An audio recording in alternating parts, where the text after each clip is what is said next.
Ya, halo guys, kembali lagi bersama AID YouTube channel. Nah, kali ini ya, udah cukup lumayan lama juga ya, ada jeda beberapa ya.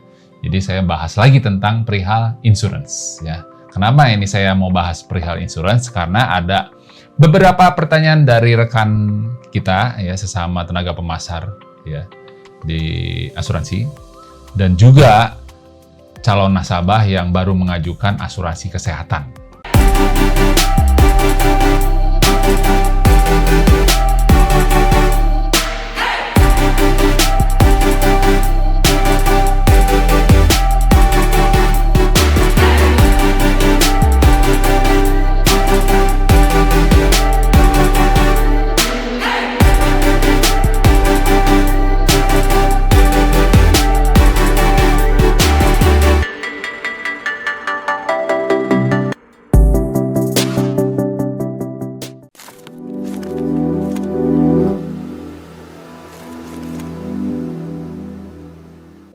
Terkait kesehatan. Nah, memang belakangan ini ya, seluruh perusahaan asuransi itu lebih mengetatkan ya, apa tuh bahasanya mengetatkan ya, lebih berhati-hati lagi ya dalam memilah dan memilih calon nasabah ya. Apakah dia pernah ada riwayat ya, udah pernah riwayat di rumah sakit atau apapun ya. Jadi lebih ketat lagi. Karena kenapa, teman-teman? Karena di tahun 2021 tepatnya, ya walaupun pandemi awal masuk tuh di Maret ya, di 2020 ya, di awal tahun lah ya, di bulan ketiga kalau nggak salah, di 2020. Nah, kebanyakan dari perusahaan asuransi itu besar sekali, teman-teman. Pada saat di 2021 itu klaimnya besar. Entah klaim rawat inap, entah klaim kematian, itu mencapai angka yang fantastis, teman-teman. Ya, triliunan yang jelas. Nah, jadi meningkatnya biaya, ya, rumah sakit naik, ya, salah satunya biaya rumah sakit jadi naik. Terus jumlah klaim meningkat. Jadi terpaksa seluruh perusahaan asuransi harus repricing, ya, perhitungan ulang. Jadi diulang lagi, dihitung lagi. Jadi sehingga ada yang kenaikannya sampai 30%, bahkan ada yang 50%, teman-teman. Ya. Teman-teman ngerasain nggak? Ada nggak nasabah prudensial atau nasabah asuransi lain yang memiliki kartu yang sesuai tagihan terutama, baik tradisional maupun yang unit link, ya.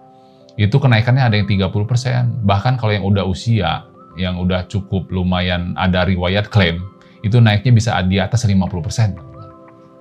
Ada nggak teman-teman yang ngerasain? Pasti ada ya teman-teman. Nah, itu penyebabnya teman-teman. Jadi kalau teman-teman nanya lagi, kenapa ya sebabnya, itu yang saya udah jelasin. Meningkatnya biaya rumah sakit, ya, inflasi rumah sakit itu udah pasti sejak 2021. Jadi harganya udah nggak sesuai lagi. Terus sama jumlah klaim meningkat, sangat drastis, teman-teman. Ya. Jadi itu kena repricing. Nah, makanya belakangan ini seluruh perusahaan asuransi yang terutama yang teman-teman ya, tenaga pemasar yang menjual produk asuransi kesehatan dan calon nasabah yang mau mengajukan asuransi kesehatan yang lebih aman sih ya. Kalau teman-teman selama hidup dari baby ya, dari kecil teman-teman lahir sampai saat ini belum pernah ada riwayat klaim di seluruh rumah sakit yang ada di dunia, teman-teman. Saya kenapa bilang di dunia? Karena saya kan berkecimpung di prudensial ya, terus terang ya. Seluruh perusahaan asuransi itu akan nge-link dengan seluruh rumah sakit yang ada di dunia, teman-teman. Begitu. Jadi saya nggak bilang cuma di Indonesia aja ya, di seluruh dunia, baik Indonesia maupun yang di luar negeri. Jadi kalau teman-teman belum pernah ada track record ya, ibaratnya kalau di medis itu rekam medis ya, atau medical record ya. Jadi medical record itu apa sih? Jadi kalau teman-teman belum pernah nih berobat ya, baru sesekalinya juga sakit misalkan, oh mau ke poliklinik, cek di rumah sakit. Nah, suka ditanya dong, Ibu udah pernah belum sebelumnya berobat? Oh belum, baru kali ini. Nah, dikasihlah selembar form kosong untuk registrasi. Nah, begitu teman-teman registrasi, itu berarti menciptakan medical record di situ. Nah, terus konsultasi dong. Nah, gejalanya apa? Nah, itu akan ada track record, disebutnya medical record. Ya, rekam medis. Ya. Nah, kalau teman-teman belum ada itu, ngajuin asuransi kesehatan, itu lebih mudah. Ya. Tapi kalau teman-teman udah ada riwayat nih, 5 tahun yang lalu, atau 20 tahun yang lalu, ya, udah pernah ada riwayat klaim, bukan klaim sih, kan belum punya asuransi. Nah, udah pernah ada riwayat pengobatan lah ya, entah di rumah sakit manapun, yang pokoknya udah yang saya bilang udah ada rekam medisnya. Tapi kan saya nggak dirawat inap, betul nggak dirawat inap, ya cuman ke poliklinik biasa, ya rawat jalan. Itu kan tetap ada rekam medis teman-teman, ya ada nomornya teman-teman, ya teman-teman si A nomor rekam medis sekian. Nah itu mau 5-10 tahun yang akan datang juga rekam medisnya ya ada di situ terdaftar, ya. Jadi kalau yang belum ada riwayat pengobatan di rumah sakit, ya itu teman-teman ngajuin asuransi kesehatan aman, ya. Tetapi ini masalahnya, kalau teman-teman yang sudah pernah pengobatan, entah rawat inap, entah rawat jalan, ya, itu di rumah sakit. Lebih baik teman-teman ngomong di saat pengajuan. Pernah dirawat inap? Tidak. Rawat jalan? Iya. Jelasin rawat jalan. Penyakitnya apa? Tanggal, bulan, tahun berapa? Ya. Oh, saya udah lupa. Mau nggak mau harus tulis teman-teman. Ya. Setidaknya estimasi lah, ya. Waktu kapan. Nah, karena kalau tidak, ya. Ini saya ngomong terus terang ya. Kalau teman-teman, udahlah itu udah lama deh. Udah lewat dari 10 tahun gitu kan. Penyakitnya apa gitu ya. Tapi udah pernah di rawat jalan di salah satu rumah sakit. Ya. Berarti kan ada medical record dong. Tapi teman-teman bilang, udah di atas 10 tahun udahlah itu mah. Enggak. Saat pengajuan tidak semua. Oke? Lanjutlah pengajuan. Sudah diajukan, polisnya isut, ya isut itu udah aktif ya, disetujui, diterima, dan dilindungi. Oke. Sejak itu, ya, udah jalan 12 bulan nih. Kan ada masa tunggu ya, penyakit 12 bulan pertama itu di 18 macam penyakit. Udah aman dong harusnya dong. Ya, udah lewat setahun, udah lewat 12 bulan, penyakit yang 18 macam penyakit itu. Udah jelasin ya sama teman-teman ya, sama tenaga pemasar. Di bulan ke-15 terjadi klaim. Ya, kita ambil contoh klaim yang sehingga harus dilakukan rawat inap gitu. Dirawat nih. Dan tiba-tiba terdetek, misalkan contoh. Ini udah pernah ada riwayat sebelumnya. Nah, jadi permasalahan nih. Yang harusnya tadi dijaminkan untuk cashless, ya teman-teman ceritanya udah punya black card, ya, atau kartu yang black card yang ada strip kuningnya, yang tradisional. Itu tiba-tiba, ini nggak bisa cashless, ya, kata perusahaan asuransinya harus reimburse. Jadi yang tadinya harusnya jaminannya cashless, jadi reimburse, teman-teman bayar dulu. Lah, kenapa ini begini? Nah, ternyata ada riwayat di atas 10 tahun yang lalu, riwayat ini di rumah sakit ini. Itu kan udah lama. Nah teman-teman gitu ya. Nah, itu kan udah lama. Nah, tapi itu teman-teman kejadian. Jadi yang seharusnya jadi cashless, jadi reimburse, disarankan reimburse. Jadi perusahaan asuransi melakukan investigasi. Ya, investigasi itu bisa lama tuh teman-teman. Ada yang bisa paling cepat 2 minggu, ada yang bisa sebulan, ada yang 2 bulan, ya. Bahkan mungkin bisa sampai 3 bulan, bisa 4 bulan, bisa lebih. Gitu. Lah, kenapa? Ini proses udah, kan hartanya harus reimburse. Nah udah, dia bayar dulu dong. Nah, hasil lab, kwitansi, terus ada apa lagi ya, semua rincian obat semua diklaim. Tapi 3 bulan, 4 bulan, kok lama banget?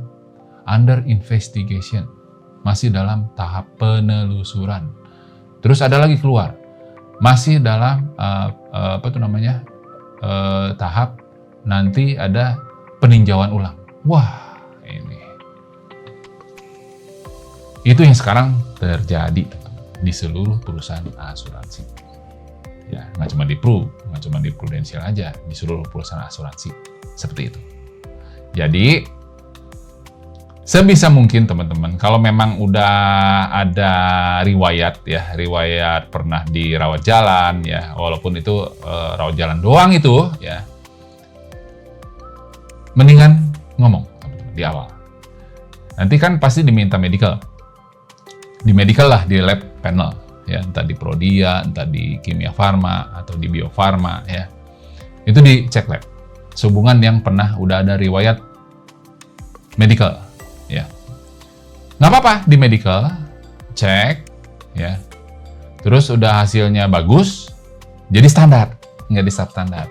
Tetapi kalau hasilnya jelek, ternyata ditolak atau diterima ya, tapi dengan pengecualian. Jadi segala hubungan yang berhubungan dengan akibat atau sebab akibat dari ini sudah tidak menjadi jaminan. Tapi penyakit di luar itu yang tidak ada hubungannya dengan ini bisa dijaminkan. Ya. Biasanya 2, teman-teman. Kalau perusahaan asuransi, kalau misalnya terkait hasil lab tidak baik, itu ada pengecualian penyakit tertentu ya, yang sudah tidak menjadi jaminan asuransi. Ya. Jadi selain penyakit yang nggak ada hubungan yang itu, yang A atau yang B, itu menjadi jaminkan. Cuman jadi substandard disebutnya. Jadi ada penyakit yang dikecualikan. Yang dikecualikan itu yang tidak ditanggung untuk penyakit itu. Ya. Selama berapa lama? Selama-lamanya bisa ya, untuk itu udah tidak di-cover lagi, atau bisa ditinjau setelah 2 tahun, teman-teman. Ya, jadi kalau misalnya setelah 2 tahun, teman-teman bisa tinjau ulang setelah 2 tahun ya, sejak di keputusan substandard itu. Mau ditinjau ulang ya, supaya itu jadi standar misalkan. Jadi bukan substandard lagi, jadi standar, jadi masuk dalam penjaminan. Itu setelah 2 tahun. Tapi itu pun belum tentu diterima, tergantung bobotnya. Nanti biasanya di medical ulang tuh teman-teman ya, ada permintaan medical sehubungan dengan yang tinjau ulang itu. Nah, terlalu Gus, ada yang nanya, itu biaya medicalnya bisa ditanggung oleh perusahaan asuransi atau bayar sendiri? Bisa 2 teman-teman. Bisa ditanggung oleh, biayanya ditanggung sendiri, biaya medicalnya, atau ditanggung perusahaan asuransi. Itu jawabannya ya. Mana ada yang nanya soalnya, biayanya bisa tergantung perusahaan asuransi ini menanggung atau tidak. Kalau tidak ya biaya medical tanggung sendiri atas peninjauan itu. Nah, itu pun tidak dijanjikan. Kalau misalnya hasil medicalnya baik ya, dan ada pendukung lainnya yang menguatkan untuk menjadi standar ya, jadi menjadi enforce, itu bisa. Jadi yang tadinya substandard jadi masuk dalam penjaminan gitu. Ya, semoga menjawab nih teman-teman ya. Jadi kegalauan dari calon nasabah yang sudah nasabah dan juga tenaga pemasar ya. Karena itulah ya. Jadi sebisa mungkin sih teman-teman jujurlah apa adanya. Walaupun itu udah lama, penyakit di atas 10 tahun ya, udah waktu itu juga masih kecil itu. Nah, nggak apa-apa ngomongin aja deh. Ya, lebih safety teman-teman. Dibanding nanti kecewa ya. Wah, gue udah ngajuin, giliran udah ngomong cashless. Begitu udah gitu giliran suruh rembes. Wah, buat apa gue punya asuransi? Memang betul teman-teman. Kalau saya posisi di teman-teman ya, di Anda dilakukan seperti itu ya, pasti merasakan hal yang sama teman-teman. Itu. Jadi begitu ya teman-teman ya. Semoga ini menjadi wawasan juga buat teman-teman, bermanfaat ya, konten ini ya, jadi menambah ilmu juga. Jadi lebih berhati-hati, terutama ini untuk hospitality ya, untuk kesehatan. Jadi disarankan ngomonglah apa adanya. Kalau memang itu penyakit udah lama, ngomong aja dulu tahun segini. Nah, terus itu penyakit yang riwayat ya. Terus riwayat penyakit di keluarga. Ya, misalnya teman-teman ngajuin nih buat asuransi kesehatan teman-teman. Bukan teman-teman yang ditanya, tapi riwayat keluarga dari papa atau mama, ya ibu atau bapak, pernah nggak, atau kakek, pernah nggak ada riwayat, entah misalkan contoh diabetes, serangan jantung, itu ditanya tuh, pernah nggak? Nah, kalau misalnya nggak ada, ya udah, betul, nggak ada. Tapi kalau misalnya pernah, mendingan ngomong teman-teman, apalagi gula ya. Bapaknya dulu pernah, tapi sekarang udah meninggal, apalagi udah meninggal, udah nggak ada ya, meninggal karena diabetes. Nah, itu mendingan ngomong teman-teman. Walaupun teman-teman yang ditanggung, nggak ada hubungan dengan bapak gua, ibaratnya gitu kan. Ya, itu mendingan ngomong teman-teman. Ya, karena bisa ditelusuri oleh perusahaan asuransi. Ya, begitu. Ini untuk kebaikan teman-teman sebagai calon nasabah, ya, dan juga teman-teman sebagai tenaga pemasar yang menjual produk asuransi kesehatan terutama. Begitu teman-teman, semoga menjawab ya. Seperti biasa ya guys ya, jika teman-teman yang baru nonton konten ini di AID YouTube channel, jangan lupa klik like, komen, dan share, dan jangan lupa di subscribe, aktifkan tombol loncengnya supaya teman-teman ternotifikasi atas konten-konten terbaru dari AID YouTube channel. Oke guys, semoga bermanfaat. Sampai jumpa di konten berikutnya. Bye!